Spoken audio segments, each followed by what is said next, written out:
Pamirsa, jenengan pinanggi malih kula alan terang bulan ing warta awan. Unjuk raos kawal putusan Mahkamah Konstitusi taksih terus kedadosan. Ewanan masyarakat kempal ing ngajenging gedung DPRD Jawa Wetan ing Surabaya. Nyuaraken kawaratan kalian RUU Pilkada.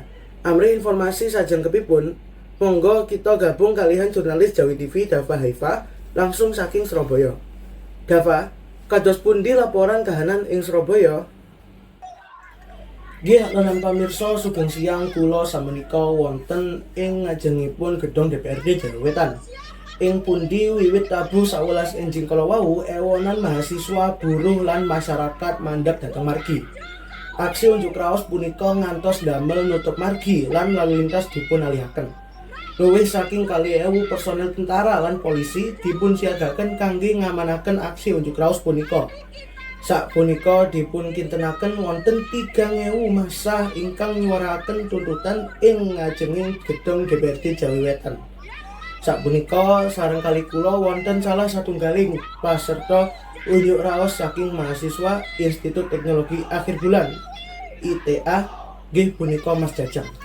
Mas Jajang, menapa saged dipun criosaken punapa mawon tuntutan lan penyebab kampilapun masa ing dinten punika? Nggih, matur nuwun. Kita rakyat Surabaya terus ngawal putusan MK lan terus kita jagi. Kita kuciwa kalian DPR.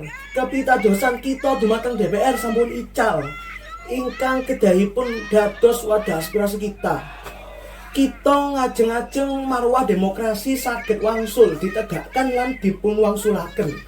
Lan mugi-mugi boten wonten malih kecurangan sak lebeting pilkada.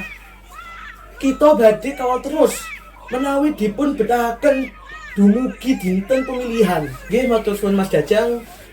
Pamirsa, kahanan sapunika ketingal kondusif, ananging sakwentawis sapalih tabuh ingkang rumiyin wonten kedadosan sakedik kericuhan. Ananging masa saged dipun tenangaken malih. Unjuk raos punika ugi dipun isi kalian orasi teatrikal dening pinten-pinten elemen masyarakat. Mekaten laporan saking Surabaya, Alan monggo wangsul datang studio. Dava Haifa matur nuwun laporan langsung saking Surabaya.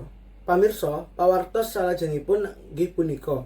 Kipas angin ngaken taksi kuatos nyabrang margi sanadyan sampun telah-toleh kiwanengen. Pawartos punika badhe dipun aturaken sak sampunipun iklan sak mangke.